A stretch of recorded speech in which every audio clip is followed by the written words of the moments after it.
Hello guys, welcome back to your YouTube channel SKM study और मैं हूं आपका एजुकेटर शिव मिश्रा। अरे करेजा लोग यहाँ पर लेके आए एकदम 22 फरवरी के लिए पेपर। मैं अब पेपर का पूरा सेट ही लेकर आऊंगा, टेंशन मत लेना। आप सभी के लिए जुनून बैच में 7 सेट अपलोड हो गया, ऑलरेडी 7 सेट अपलोड हो गया, बिल्कुल बहुत चौचक वाला पेपर सोल्यूशन के साथ। जाइए link in the description box, जुनून बैच को ज्वाइन कीजिए मात्र 199 रुपए में। यार सभी पेपर मिल जाएंगे वहां पे, टेंशन नहीं लेना है। Physics, chemistry, biology, Hindi, English, ठीक है ना। और हाँ, अब हमें भाई साहब हिंदी में फोड़ना है गुरुजी, हिंदी में फोड़ना है सर। कसम है उनकी गुरुजी, कुछ भी हो जाए गुरुजी फोड़ देंगे गुरुजी। उनकी किसकी? अरे आपको तो पता होगा सर उनकी किसकी है। उनकी मतलब अपने दोस्त की गुरुजी खवा देंगे कसम, फिर दिक्कत हो जाएगा बाद में। ये आपका क्या करेगा, पेपर कोड है 302 पेपर कोड सीवी है आज का हमारा। और 100 नंबर का पूर्णांक, बिल्कुल 100 में 100 मैं यहाँ पे पूरा पूरा आपका क्या कराऊंगा, तैयारी करवाऊंगा। ये पेपर पूरा 100 नंबर का है और 100 में 100 आपको मैं यहाँ पे इंपॉर्टेंट क्वेश्चन देने वाला हूँ। मतलब हर एक प्रश्न का बेहतरीन तरीके से सोल्यूशन करवाऊंगा।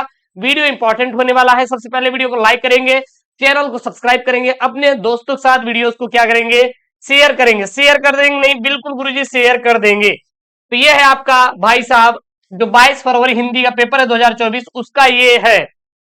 और ये पेपर आपको कंप्लीट तैयार होना चाहिए। यदि आप ये पेपर कंप्लीट कर लेते तो ये समझ लीजिए कि आपका जो सपना है सर, हमें 100 में 100 लाने का जो सपना है बिल्कुल पूरा होगा। क्योंकि अब लास्ट डे बचा हुआ है। लास्ट डे में आपको वो पेपर पढ़ना है जो आपके पेपर में आएगा। और आप जाएंगे सेम टू सेम आपको पेपर देखने मिलेंगे। आप खुद जाएंगे फिर देखेंगे। समय 3 घंटे सर 15 मिनट का मिलेगा आपको 22 फरवरी के दिन। और 2 खंडों में पेपर विभाजित रहेगा, ठीक ना। First impression the last impression. जब भी आप कॉपी को लिखिएगा पहले उस प्रश्न का उत्तर दीजिएगा जिसका आपको आंसर आता रहे। सबसे पहले यहाँ पे आपका क्या रहेगा, खंड का रहेगा। प्रश्न नंबर 1, प्रश्न नंबर 1 देखिए, प्रश्न नंबर अब एक में आपके 5 प्रश्न रहेंगे, 5 बहुविकल्पी। कुटज निबंध संग्रह के लेखक कौन है? हजारी प्रसाद द्विवेदी हैं। जो कुटज है यह एक निबंध संग्रह है, किसका है? हजारी प्रसाद द्विवेदी है सर। हजारी प्रसाद द्विवेदी है इसके लेखक, ठीक है ना। वाला है सरदार पूर्ण सिंह किस युग के लेखक भैया? छायावाद युग के लेखक है। सरदार पूर्ण सिंह किस युग के लेखक माने जाते हैं सर? सरदार जो पूर्ण सिंह है यह हमारे छायावाद युग के लेखक माने जाते हैं। ग नंबर प्रश्न, आनंद कादम्बिनी के संपादक थे सर बद्री नारायण चौधरी प्रेमघन। कौन थे सर? बद्री नारायण चौधरी प्रेमघन जो थे सर जी, आनंद कादम्बिनी के संपादक हैं। आनंद कादम्बिनी के संपादक का नाम क्या है सर जी? आनंद कादम्बिनी संपादक का नाम सर जी बद्री नारायण चौधरी प्रेमघन है सर। हिंदी का प्रथम उपन्यास क्या है भैया? परीक्षा गुरु। हिंदी का प्रथम उपन्यास क्या है सर? परीक्षा गुरु है। रट लीजिए यार, रट लेना है सर, पेपर में आएगा छाप देना है। अगला प्रश्न देखिए यहाँ पे है, दीप जले शंख बजे विधा है, संस्मरण है। दीप जले शंख बजे विधा क्या है सर? संस्मरण है। पूरे पेपर को एकदम रट के घोल के पीना है आप लोगों के लिए। प्रश्न नंबर 2, प्रश्न नंबर 2 में आपके 5 बहुविकल्पी। सुमित्रानंदन पंत की रचना नहीं है सर, रसवंती रचना नहीं है, पल्लव रचना है, वीणा भी है, लोकायतन है। किसका? सुमित्रानंदन पंत की। लेकिन रसवंती सर सुमित्रानंदन पंत की नहीं है सर। वाला प्रश्न यहाँ पे बोल रहा है, ध्यान दीजिएगा।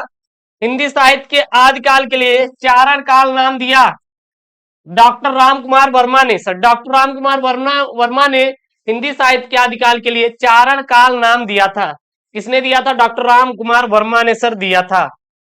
अगला प्रश्न यहाँ पे ग वाला, निम्नलिखित में से प्रेमाश्रयी शाखा के कवि नहीं है सर। नंददास जो है प्रेमाश्रयी शाखा के कवि नहीं है। जायसी भी है, मंदान भी है, कुतुबन भी है, लेकिन नंददास गुरुजी नहीं है। अज्ञेय की रचना कौन सी है? आंगन के पार द्वार। आंगन के पार द्वार किसका सर रचना है? यह है अज्ञेय जी की रचना है, आंगन के पार द्वार। अगला यहाँ पे प्रश्न है सर, निम्नलिखित में से किन्हें ज्ञानपीठ पुरस्कार नहीं मिला? निराला को ज्ञानपीठ पुरस्कार नहीं मिला था, यामा पर महादेव वर्मा को मिला था, सुमित्रानंदन पंत को अज्ञेय को मिला था, लेकिन निराला जी को हमारे निराला जी को ज्ञानपीठ पुरस्कार नहीं मिला था। एकदम पेपर है, तैयार कर लीजिए, छाप दीजिएगा। प्रश्न नंबर 3 आपका कितने नंबर का आएगा? 10 नंबर का भाई, 10 नंबर का आएगा। 5 प्रश्न रहेंगे। दिए गए गद्यांश पर आधारित निम्नलिखित प्रश्नों का उत्तर दीजिए। यहाँ पे गद्यांश है। गद्यांश क्या है? माता भूमि सॉरी मातृभूमि पर निवास करने वाले मनुष्य राष्ट्र का दूसरा अंग है। पृथ्वी हो है और मनुष्य न हो तो राष्ट्र की कल्पना असंभव है। पृथ्वी और जन के सम्मिलन से ही राष्ट्र का स्वरूप संपादित होता है। जन के कारण ही पृथ्वी मातृभूमि की क्या प्राप्त करती है, संज्ञा प्राप्त करती है। और पृथ्वी माता है, जन उसके सच्चे अर्थों में क्या है, पृथ्वी के पुत्र हैं। अब यहाँ पे आपके कई प्रश्न बनेंगे। पहला प्रश्न बनेगा कि राष्ट्र की कल्पना कब असंभव है। राष्ट्र की कल्पना कब असंभव है, पृथ्वी हो और मनुष्य न हो तो राष्ट्र की कल्पना क्या है भैया, असंभव है। पृथ्वी हो मनुष्य न हो तो राष्ट्र की कल्पना क्या है, असंभव है। क्या है, असंभव है। पृथ्वी और जन दोनों मिलकर क्या बनाते हैं, पृथ्वी और जन दोनों सम्मिलित रूप से राष्ट्र का स्वरूप संपादित करते हैं। सर ये कैसे प्रश्न आया, प्रश्न का उत्तर देखिए। राष्ट्र की कल्पना कब असंभव है, तो राष्ट्र की कल्पना कब असंभव है, जब पृथ्वी हो मनुष्य ना हो तो राष्ट्र की कल्पना क्या है सर, असंभव है। पृथ्वी और जन दोनों मिलकर क्या बनाते हैं, तो पृथ्वी और जन, पृथ्वी और जन, पृथ्वी और जन दोनों मिलकर सम्मिलित रूप से राष्ट्र का स्वरूप संपादित करते हैं। एग्जैक्ट आंसर यही है और आपको अलग से कुछ भी सर छापने की जरूरत नहीं है। अगला यहाँ पे तीसरा वाला है, पृथ्वी जो पृथ्वी है कब मातृभूमि की संज्ञा प्राप्त करती है। पृथ्वी कब मातृभूमि की संज्ञा प्राप्त करती है, तो जन के कारण ही पृथ्वी मातृभूमि की संज्ञा प्राप्त करती है। दैट्स द आंसर यार, और आपको अलग से कुछ भी छापने की जरूरत नहीं है। उसके बाद पेपर में आएगा रेखांकित अंश की व्याख्या कीजिए। रेखांकित अंश की व्याख्या कीजिए मतलब ये जो नीचे लाइन खींचा गया है ना, इसी को बढ़ा चढ़ा कर लिख दीजिए कि पृथ्वी माता है और जन सच्चे अर्थों में पृथ्वी के क्या है, पुत्र हैं। इसको बढ़ा चढ़ा के क्या लिखेंगे हम लोग, लेखक के अनुसार पृथ्वी को माता के समान बताया गया है और उस पर निवास करने वाले जन को उसका पुत्र बताया गया है। पृथ्वी और जन के मध्य माता और पुत्र का संबंध बताया गया है। इसको क्या कहते हैं, रेखांकित अंश की व्याख्या बोलते हैं। उसके बाद पाठ का शीर्षक और लेखक का नाम लिखिए। तो यहाँ पे क्या लिखेंगे, उपयुक्त गद्यांश राष्ट्र का स्वरूप पाठ से लिया गया है, जिसके लेखक और भैया डॉक्टर वासुदेव शरण अग्रवाल है। उपयुक्त जो गद्यांश है यह राष्ट्र के स्वरूप से लिया गया है और इसके लेखक कौन है, वासुदेव शरण अग्रवाल है सर, वासुदेव शरण अग्रवाल है। प्रश्न नंबर 4 देखिए क्या बोल रहा है, दिए गए पद्यांश पर आधारित निम्नलिखित प्रश्नों के उत्तर दीजिए। छाए मानव जन की दिशाहीन सब ओर पड़ी वह सूरज, नहीं उगा था पूरब में वह बरसा सहसा बीचों बीच नगर के। काल सूर्य के रथ के पहियों के ज्यों अरे टूट कर बिखरे गए हो दसों दिशा में। अब यहाँ पे पहला प्रश्न है, यहाँ पे पहला प्रश्न है क्या है, मानव जन की छाएं किस दिशा में पड़ी। तो जो मानव जन की छायाएं है किस दिशा में पड़ी, तो मानव जन की छायाएं दिशाहीन होकर चारों ओर पड़ी। वह सूरज किस दिशा में उगा था, वह सूरज किस दिशा में उगा था, वह सूरज पूरब दिशा में उदित नहीं हुआ था, बल्कि वह नगर के बीचों बीच अणुबम के रूप में बरस पड़ा था और नगर के बीचों बीच फटने वाले अणुबम से सैकड़ों सूर्यों का प्रकाश और ताप निकलकर चारों ओर क्या हो गया था भैया, फैल गया था। अगला प्रश्न यहाँ पर क्या है, काल सूर्य के रथ पंक्तियों में कौन सा अलंकार है, काल सूर्य के रथ पंक्तियों में रूपक अलंकार है। काल सूर्य के रथ पंक्तियों में कौन सा अलंकार है, तो काल सूर्य के रथ पंक्तियों में रूपक अलंकार है भाई साहब। 10 दिशाएं कौन सी है, 10 दिशाएं सर कौन सी हैं, तो 10 दिशाओं का आशय है कि पूर्व पश्चिम उत्तर दक्षिण ईशान और नैरिस और वायव्य और आग्नेय ऊपर और नीचे। फिर इस पद्यांश के पाठ और रचयिता का नाम उल्लेख आपको करना है, तो इसमें लिखेंगे प्रस्तुत पद्यांश हिरोशिमा नामक कविता से लिया गया है, जिसके रचयिता कौन है भैया, सचिदानंद हीरानंद वासयान बोले तो अज्ञे द्वारा लिखा गया है। प्रश्न नंबर 5 जो आएगा आपका 5 नंबर का आएगा भैया, कितने अंकों का, 5 अंकों का। कितने शब्दों में, 80 शब्दों में सर आने वाला है। 80 शब्दों में सर आने वाला है। ठीक है, देखिए कौन कौन है, वासुदेव अग्रवाल, कन्हैयालाल मिश्र प्रभाकर, हरिशंकर परसाई। तो यहाँ पे आपके कितने हैं, 3 हैं। तो इसमें हम लोग किसका देंगे, हरिशंकर परसाई का देंगे। हरिशंकर परसाई का साहित्यिक परिचय और उनकी प्रमुख कृतियां, क्या लिखेंगे, हरिशंकर परसाई का जन्म मध्य प्रदेश के होशंगाबाद जनपद के इटारसी के निकट न्यमानी ग्राम में 22 अगस्त 1924 को हुआ था। इनकी प्रारंभिक शिक्षा से स्नातक तक की शिक्षा मध्य प्रदेश में हुई थी। कहां हुई थी भैया, मध्य प्रदेश में हुई। और तदुपरांत इन्होंने नागपुर विश्वविद्यालय से एमए हिंदी की परीक्षा इन्होंने उत्तीर्ण किया। इसके बाद कुछ वर्षों तक इन्होंने अध्यापन का कार्य भी किया, मतलब पढ़ाने का इन्होंने कार्य भी किया। इन्होंने नियमित रूप से धर्मयुग, साप्ताहिक हिंदुस्तान के लिए अपनी रचनाएं लिखी और 10 अगस्त 1995 को इनका स्वर्गवास हो गया। और इनकी जो कृतियां हैं वो देखिए निम्नलिखित है। कौन कौन सी कृतियां हैं, जैसे देखिएगा यहाँ पे, कहानी संग्रह, हंसते हैं रोते हैं, जैसे उनके दिन फिरे इत्यादि इनकी क्या है, कहानी संग्रह है। उपन्यास कौन कौन सी है, रानी नागफनी कहानी, तट की खोज। निबंध कौन कौन से हैं, तट की बात और थी, भूत के पांव पीछे, बेईमान परत, पगडंडियों का जमाना, सदाचार का ताबीज और शिकायत मुझे भी है। इनका संपादन कौन सा था, एक वसुधा था, जो कि क्या थी, पत्रिका थी। इनकी सर भाषा शैली कैसी थी, तो जो इनकी सर भाषा शैली थी वो परसाई जी एक सफल व्यंग्यकार के रूप में क्या थे भैया, प्रसिद्ध थे। उसके बाद ख नंबर वाला है, देखिएगा ये भी आपका 5 नंबर का है। अधिकतम 80 शब्दों में इनका आंसर देना है, 5 नंबर का पेपर में आएगा। किसका किसका है, अयोध्या सिंह उपाध्याय, हरियोध, या फिर महादेव वर्मा, या फिर जयशंकर प्रसाद। तो मैंने यहाँ पर लिया है अयोध्या सिंह उपाध्याय, बोले तो हरियोध जी का सर लिया है मैंने। अब अयोध्या सिंह उपाध्याय हरियोध का साहित्यिक परिचय और उनकी प्रमुख कृतियां देखेंगे। अयोध्या सिंह उपाध्याय हरियोध का जन्म 15 अप्रैल 1865 को आजमगढ़ जिले के निजामाबाद गांव में हुआ था। उनके पिता का नाम पंडित भोला सिंह और माता का नाम रुक्मणी देवी था। इन्होंने मिडिल परीक्षा उत्तीर्ण करने के बाद इन्होंने काशी के पीन कॉलेज में प्रवेश लिया, किंतु अस्वस्थ होने के कारण इन्होंने बीच में ही अपना विद्यालय को क्या किया, छोड़ दिया। इसके बाद यानी तत्पश्चात इन्होंने घर पर ही फारसी, अंग्रेजी, संस्कृत भाषाओं का अध्ययन किया और इनका विवाह आनंद कुमारी के साथ संपन्न हुआ। हरियोध जी को सरकारी नौकरी मिल गई और वे कानूनगो हो गए और कानूनगो पद से अवकाश प्राप्त करके, मतलब छुट्टी लेकर, हरियोध जी ने काशी हिंदू विश्वविद्यालय में अवैतनिक रूप से अध्यापन का कार्य किया। मतलब ऐसे ही अपना उन्होंने पढ़ाना शुरू कर दिया।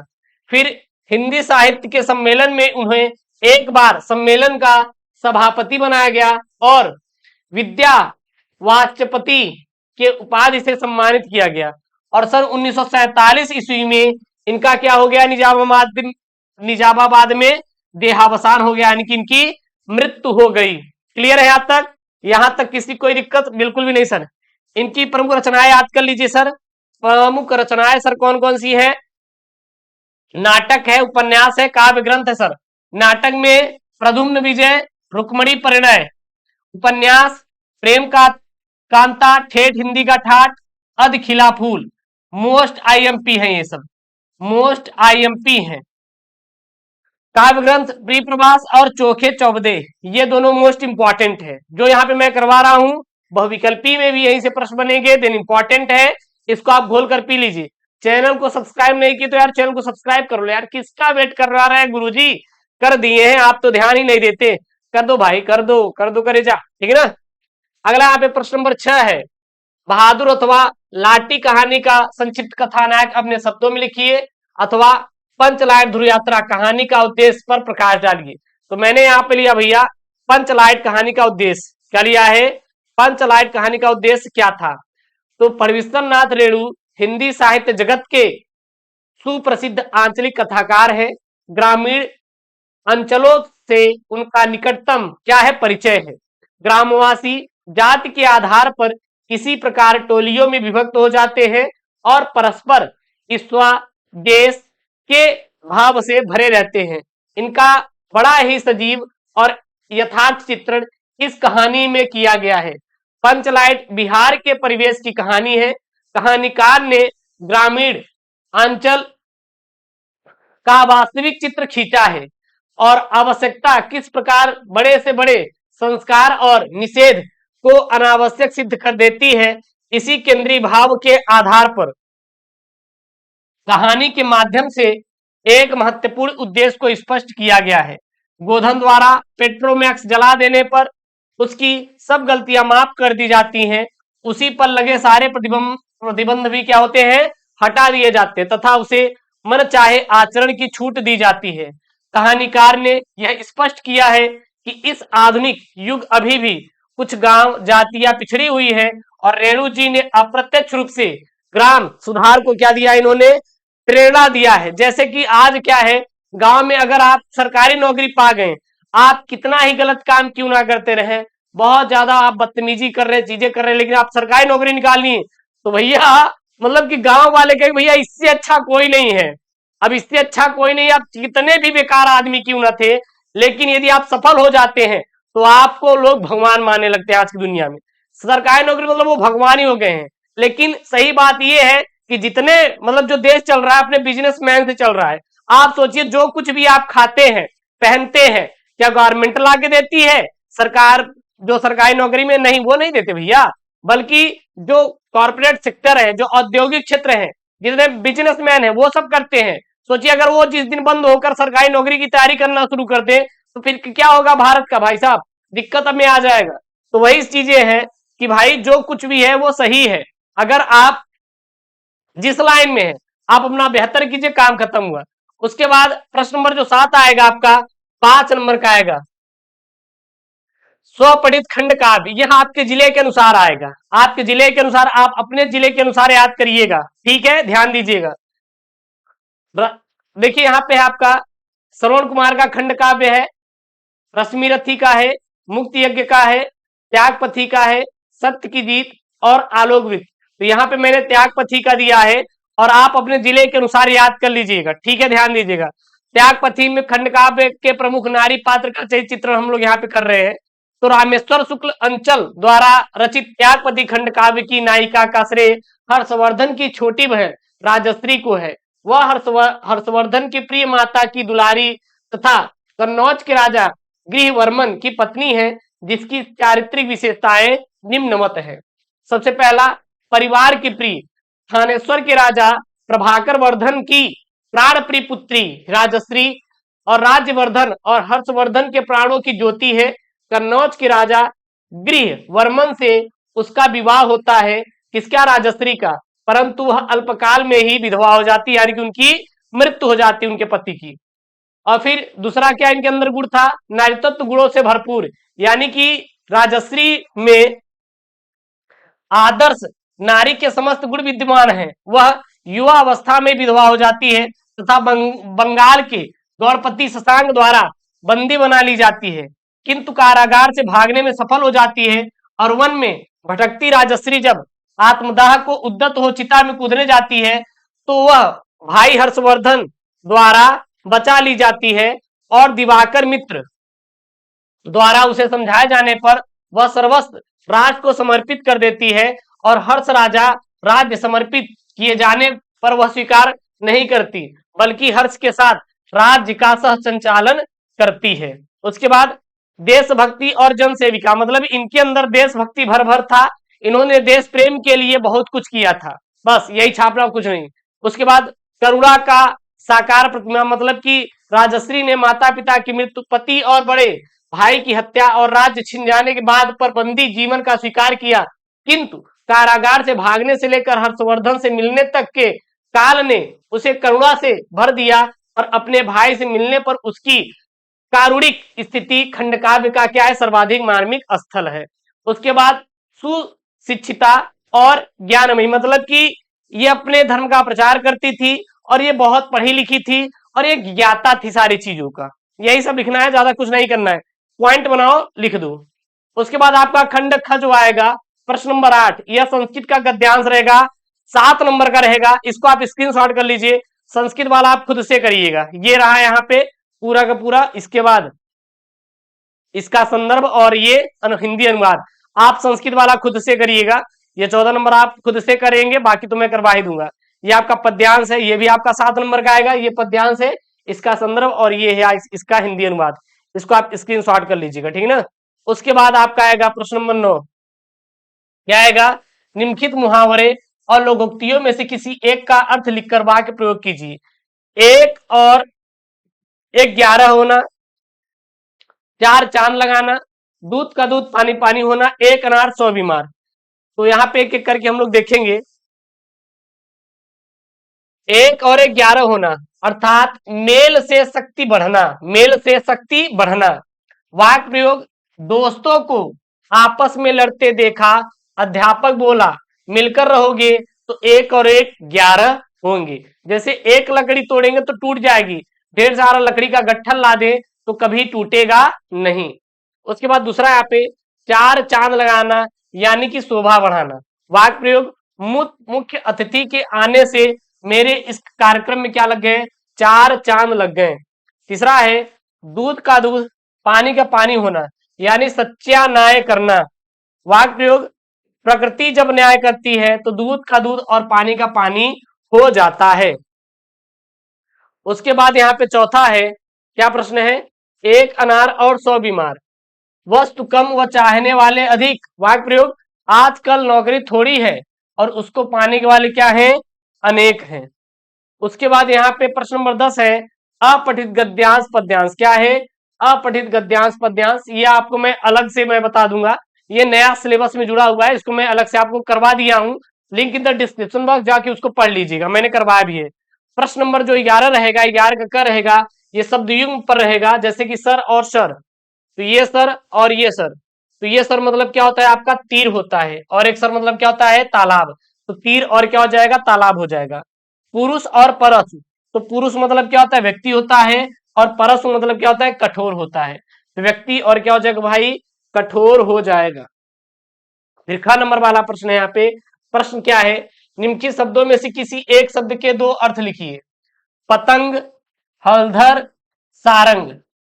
तो पतंग का क्या होता है, सूर्य कीट होता है, सूर्य और क्या होता है, कीट होता है। हलधर मतलब क्या होता है, बैल और क्या होता है, बलराम होता है।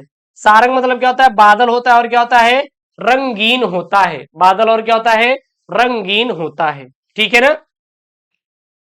अगला यहाँ पे ग वाला प्रश्न, निम्नलिखित, क्या है यहाँ पे, निम्नलिखित वाक्यांशों के लिए एक शब्द का चयन करके लिखिए। जो सब कुछ जानता हो सर्वज्ञ कहलाता है। जो सब कुछ जानता है उसे हम लोग क्या बोलते हैं, सर्वज्ञ बोलते हैं। जो सब कुछ जानता है उसे क्या बोलते हैं, सर्वज्ञ बोला जाता है। जो कम बातें करता हो मितभाषी बोलते हैं। जो कम बातें करता उसे क्या बोलते हैं, मितभाषी बोला जाता है, ठीक है। उसके बाद घ वाला यहाँ पे प्रश्न है, निम्नलिखित में से किन्हीं 2 वाक्यों को शुद्ध करके लिखिए। सरकारी मिट्टी के तेल की दुकान बंद है, तो इसको क्या लिखेंगे, मिट्टी के तेल की सरकारी दुकान बंद है। अब सरकारी मिट्टी थोड़ी ना होता है, दुकान सरकारी होती है ना, तो मिट्टी के तेल की सरकारी दुकान क्या बंद है। 2 2 4 होता है, 2 2 4 होता है, नहीं 2 2 4 होते हैं, होते हैं, होते हैं। गुड़ का स्वाद मधुर मीठा होता है। गुड़ का स्वाद मधुर और मीठा, भाई साहब मधुर नहीं बल्कि मीठा होता है। मधुर तो गाना होता है, जैसे आप सुनना, कोई चीज अगर आप सुनते हैं तो वो मधुर होता है। तो गुड़ का स्वाद क्या होता है, मीठा होता है। मोहन ने चिट्ठी लिखा, मोहन ने चिट्ठी लिखा, तो मोहन ने चिट्ठी लिखी, लिखा नहीं बल्कि लिखी, ठीक है। उसके बाद प्रश्न नंबर 12 है।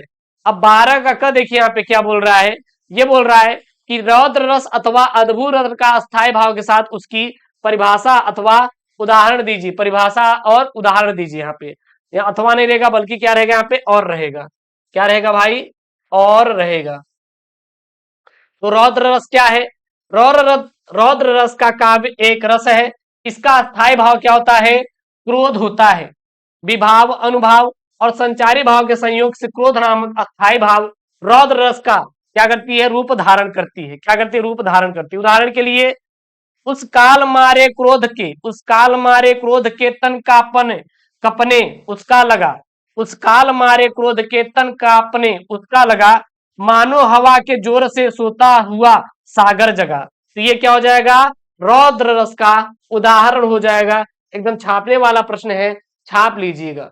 उसके बाद ख नंबर वाला प्रश्न देखिएगा, यहाँ पे क्या है, रूपक अथवा प्रतीक अलंकार का लक्षण और उदाहरण लिखिए।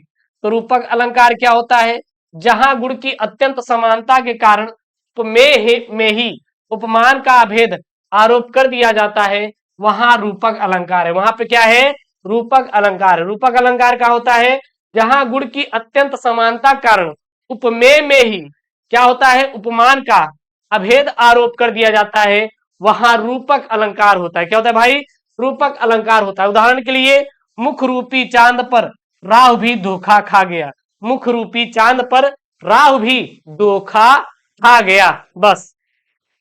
उसके बाद आपके पेपर में आएगा चौपाई अथवा बरव छंद का मात्रा सहित उदाहरण, अथवा देखिए मात्रा सहित लक्षण अथवा उदाहरण लिखिए। ठीक है ना। अब यहाँ पे क्या है, बरव। बरव क्या होता है, तो यह एक अर्धसम मात्रिक छंद होता है, यह एक अर्धसम मात्रिक छंद होता है। इसके पहले और तीसरे चरण में कितनी होती है, 12-12 मात्राएं, तथा दूसरे और चौथे चरण में 7-7 मात्राएं होती हैं। उदाहरण के लिए, अवध शिला का उस पर था गुरु भार, तिल तिल काट रही थी दृग जलधार। तो इसमें अब लघु और गुरु वाला कर लीजिएगा, लघु और गुरु वाला। लघु में आपके 1 मात्रा होती है और गुरु में आपका 2 मात्रा होती है। इसको आप खुद से कर लीजिएगा। उसके बाद प्रश्न नंबर 13 यहाँ पे क्या है, यहाँ पे पत्र लेखन। अपने गांव अथवा मोहल्लों में प्राप्त गंदगी के संदर्भ में अधिकारियों का ध्यान आकर्षित करने के लिए स्थानीय समाचार पत्र के संपादक को एक पत्र लिखिए। अब कैसे लिखेंगे, सबसे पहले लिखेंगे सेवा में प्रिय समाचार पत्र के संपादक प्रयागराज उत्तर प्रदेश। उसके बाद क्या डालेंगे भाई, विषय जरूर से जरूर डालेंगे। विषय क्या डालेंगे, मोहल्ले में प्राप्त गंदगी की संदर्भ में। ठीक है ना। अब उसके नीचे लिखेंगे महोदय सुप्रभात, मैं आपके समाचार पत्र के सदस्य हूं और इस समय मैं अपने गांव के स्थानीय अधिकारी के साथ मिलकर आपको एक महत्वपूर्ण समस्या के बारे में सूचित करना चाहता हूं कि हमारे गांव में बढ़ती हुई जनसंख्या और विकास के साथ ही साफ सफाई में एक बड़ी समस्या उत्पन्न हो गई है और सड़कों पर और अन्य स्थानों पर गंदगी बढ़ रही है, जिससे हमारे समुदाय के सदस्यों को जीने में क्या हो रही भैया, कठिनाई हो रही है। मैं आपसे अनुरोध करता हूं कि आप हमारी इस समस्या को उचित ध्यान दें और स्थानीय प्रशासन को इस पर गंभीरता से काम करने के लिए प्रेरित करें। फिर लास्ट में धन्यवाद, फिर यहाँ पे आप दिनांक डालेंगे, इधर डालेंगे भवदी अबस, फिर प्रयागराज डालेंगे। ठीक है। और फिर यहाँ पे आप क्या डालेंगे, प्रश्न संख्या 14। अब प्रश्न संख्या 14 क्या है, आपका विषय है निबंध लिखने के लिए। निबंध किस पर है देखिएगा। पहला निबंध है पर्यावरण प्रदूषण, वर्तमान युग में योग का महत्व, योग पर विद्यालय में कंप्यूटर शिक्षा की उपयोगिता। और चौथा है मेरे प्रिय कवि, मेरे प्रिय कवि। तो यहाँ पर जो मैं आपको निबंध लेकर बताऊंगा वो बताऊंगा वर्तमान युग में योग का महत्व। सबसे पहले जब आप योग के बारे में निबंध लिख रहे हैं तो आपको क्या डालना भैया, प्रस्तावना डालना इंपॉर्टेंट है। तो प्रस्तावना में क्या लिखेंगे, योग जो समृद्धि और संतुलन की दिशा में एक प्राचीन भारतीय परंपरा है, वर्तमान युग में अपना अभूतपूर्व महत्व साबित कर रहा है। यह एक ऐसा अद्भुत माध्यम है जो शारीरिक, मानसिक और आध्यात्मिक स्वास्थ्य को संतुलित रखने में क्या करता है, सहारा प्रदान करता है। और इस निबंध में हम वर्तमान युग में योग के महत्व को विश्लेषण करेंगे। ठीक है ना। फिर यहाँ पे योग का इतिहास और विकास क्या है, तो योग जो है आदि, योग का आदि वेदों और उपनिषदों में, ठीक है ना, उपनिषद में या उपनिषदों में मिलता है और समय के साथ इसका विकास होता रहा है। योग सूत्रों में महर्षि पतंजलि ने योग की अद्भुत विधियों को समेटा है और आज योग न केवल भारत में ही बल्कि पूरे विश्व में व्यापक रूप से अपना परिचय बढ़ा रहा है और लोग इसे अपने दिनचर्या में क्या कर रहे हैं भैया, शामिल भी कर रहे हैं। उसके बाद यहाँ पे है शारीरिक स्वास्थ्य और सार्थक दर्जा। तो इसमें क्या लिखेंगे, योग के अभ्यास से शारीरिक स्वास्थ्य को सुरक्षित रखने में मदद मिलती है। योगासन प्राणायाम के माध्यम से मांसपेशियों को तंतु सुस्त और प्रबल बनाए रखा जा सकता है। योग के अभ्यास से शरीर की समर्थन शक्ति क्या होती, बढ़ती है और रोगों से लड़ने की क्षमता में सुधार होता है। इससे हृदय स्वास्थ्य और श्वास तंतुता और रक्तचाप को भी क्या होता है भैया, नियंत्रित रहा जाता है। फिर मानसिक स्वास्थ्य की सुरक्षा मिलती है किससे, योग से। आधुनिक जीवन में तनाव, चिंता और मानसिक तनाव के कारण अनेक समस्याएं उत्पन्न हो रही हैं। योग ध्यान, मनोनिग्रह और प्राणायाम के माध्यम से मानसिक स्वास्थ्य को सुरक्षित करने में मदद करता है और योगाभ्यास से मन की शांति और स्थिरता में सुधार होता है, जिससे लोग अपने जीवन को बेहतर तरीके से नियंत्रित कर सकेंगे। उसके बाद आध्यात्मिक उन्नति। योग न केवल शारीरिक और मानसिक स्वास्थ्य के लिए है, बल्कि यह आध्यात्मिक उन्नति में भी मदद करता है और योग साधना के माध्यम से ही व्यक्ति अपनी आत्मा की खोज में निकलता है और अपने जीवन को महत्वपूर्ण और सार्थक बनाता है। तो यहाँ पे रहा एक वायरल सा मॉडल पेपर जो कि आपके 22 फरवरी के लिए है। अब जितने भी मैं लेकर आऊंगा आपके पास केवल अगर आज से कैलकुलेट करेंगे, मात्र और मात्र ये 10 से 11 दिन बचे हुए हैं और इसी 10 से 11 दिन में मैं आपको डेली एक सेट करवाऊंगा और हर एक सेट इंपॉर्टेंट रहेगा और हर एक सेट को पाने के लिए आपको जुनून बैच ज्वाइन करना है। Link in the description box, इसका पीडीएफ आपको वहीं पे मिल जाएगा पूरा जुनून बैच में ही, ठीक है ना। और जाके वहां से आप बढ़िया पढ़ना शुरू कर दीजिए और मैंने link in the description box में डाल दिया है, वहां पे आपको मिल जाएगा जुनून बैच में ज्वाइन करने के लिए केवल 199 रुपए में यार सभी सब्जेक्ट वहां पे मिलेंगे आपके PYQ पेपर। और ऐसी वीडियो पाने के लिए चैनल को सब्सक्राइब करना है और सपोर्ट करना है, वीडियो को लाइक करना है। मिलते हैं नेक्स्ट वीडियो में दोस्तों, थैंक यू, जय हिंद, टेक केयर, बाय बाय।